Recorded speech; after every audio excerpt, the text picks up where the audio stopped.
मैं विमर्श मीडिया से राम और जदवंशी। हमारे साथ विमर्श मीडिया के निदेशक श्री प्रदीप रुंगटा जी हैं, पूर्वांचल जन मोर्चा के अध्यक्ष श्री सरबदेव यादव जी। अध्यक्ष जी, सवाल लोकतंत्र, संप्रभुता और रणनीति का। भारत अमेरिका डील देश में विवादों और सवालों के घेरे में है। बजट सत्र के दौरान लोकसभा की कार्रवाई और प्रधानमंत्री का संबोधन स्थगित किया जाना इस बात का संकेत है कि मामला सिर्फ व्यापार नहीं, लोकतांत्रिक प्रक्रिया, संप्रभुता और राजनीतिक रणनीति से जुड़ चुका है।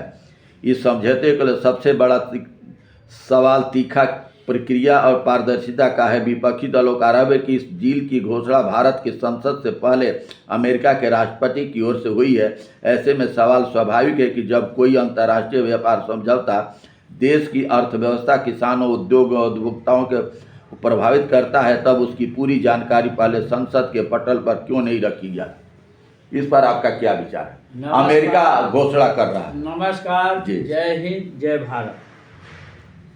देखिए,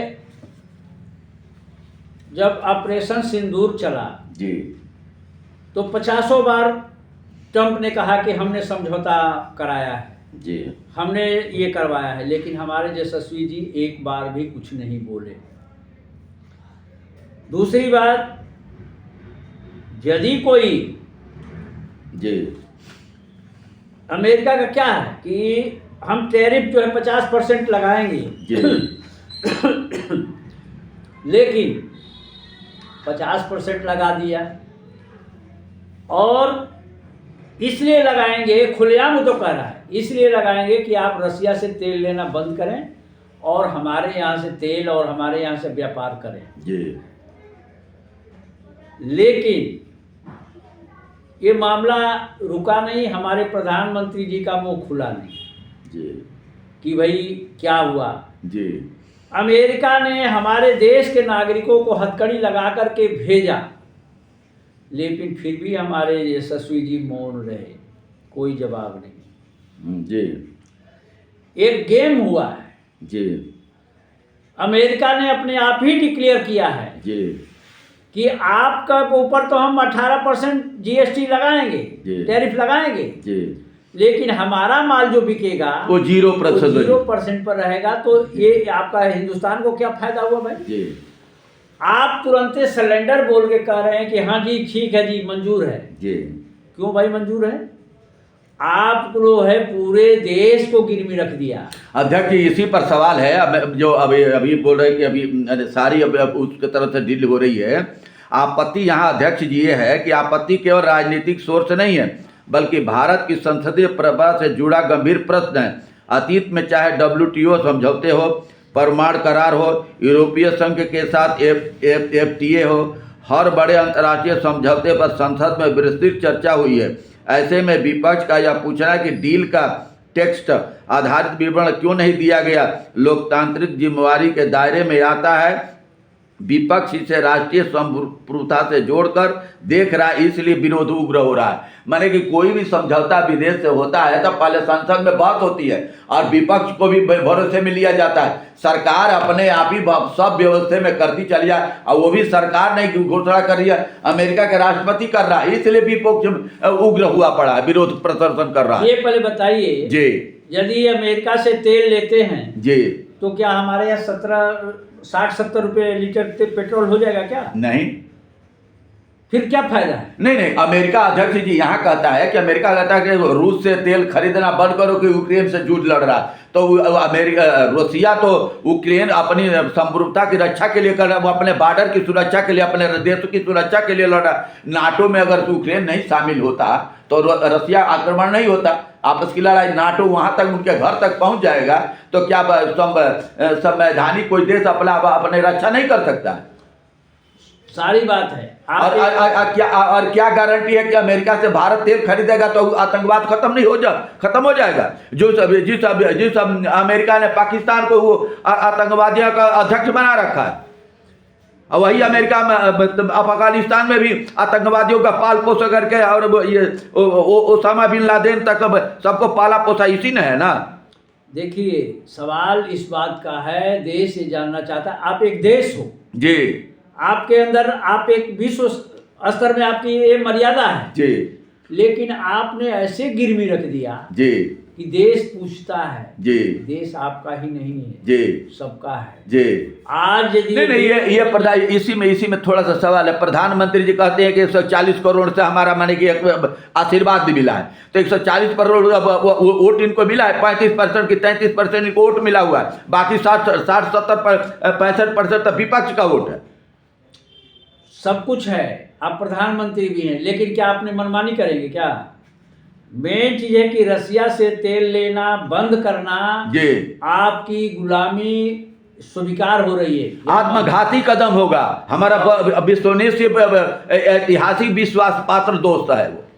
रसिया जो है कभी भी भारत के साथ धोखा नहीं किया, कभी नहीं, और हमेशा दुख में खड़ा रहा है, साथ कंधा से कंधा मिलाकर के साथ रहा है। कृषि की मार्केट खोली जा रही है, यहाँ जी। के किसानों की और दुर्दशा हो जाएगी। जी, इसी बात में गांव में कहते हैं कि पुराना चावल पुराना ही होता है। नहीं नहीं, अभी जानते हैं जी, वहाँ किसानों को लाखों लाख रुपया सब्सिडी देकर बढ़ाया जाता है। अमेरिका में अभी और इसी यहाँ में जी इसी पर एक रिपोर्ट है सर। दूसरा बड़ा सवाल यही इसी कृषि पर है। दूसरा बड़ा विवाद कृषि और संवेदनशील क्षेत्रों को लेकर है।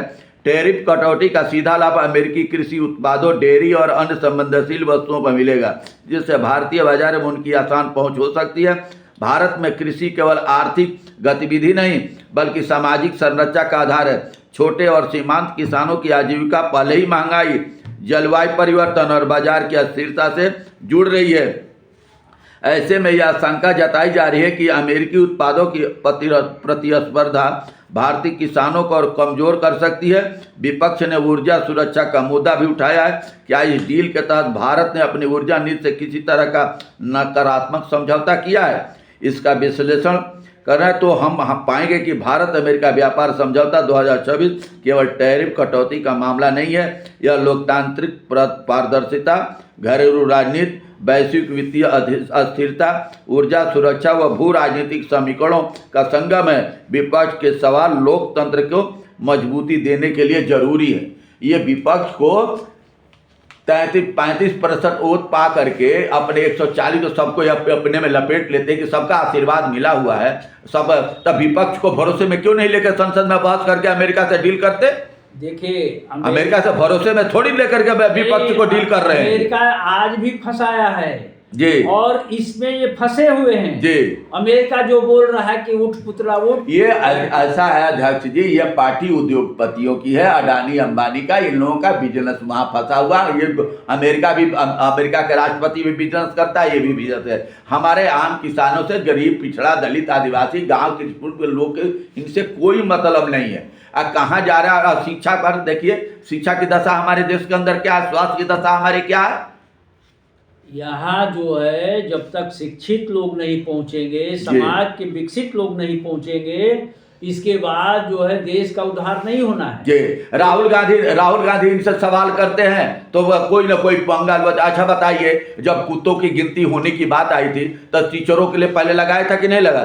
जब यही विपक्ष के लीडर सब दिल्ली प्रदेश की मुख्यमंत्री थी आतिशी, इन्होंने आवाज गुरु का नाम लिया, तो गुरु का मतलब कि टीचर गुरु नहीं होता है, गुरु गोविंद सिंह पर तुरंत पटक दिया इन्होंने। और इसी तरीके से अभी सरदार अभी भाजपा का मंत्री है कोई सरदार जी बिट्टू, उनके ऊपर मानी के गद्दार बोला। तो राहुल गांधी ने मानी कि आमने सामने भी की लड़ाई के पूरे सिख कौम पर लेकर पटक देते हैं। यहाँ तो पिछड़े दलित आदिवासियों के इतने सालों से अपमान करते आ रहे हो, तब फिर नहीं बेइज्जती हो रही है। माने इनको सिर्फ मुद्दे से विपक्ष को भटकाना है और समझे कि विपक्ष बेवकूफ है, मूर्ख है, बात समझता नहीं है, आम जनता बात नहीं समझ रही है। भाई जब तक इनके अंडर में चुनाव आयोग है जी और मशीनें हैं जी, तब तक तो समझते हैं विश्व गुरु हैं, सबसे विजेता है, पूरा देश करेगा क्या? जो हमने कहा वो कर दिया जी।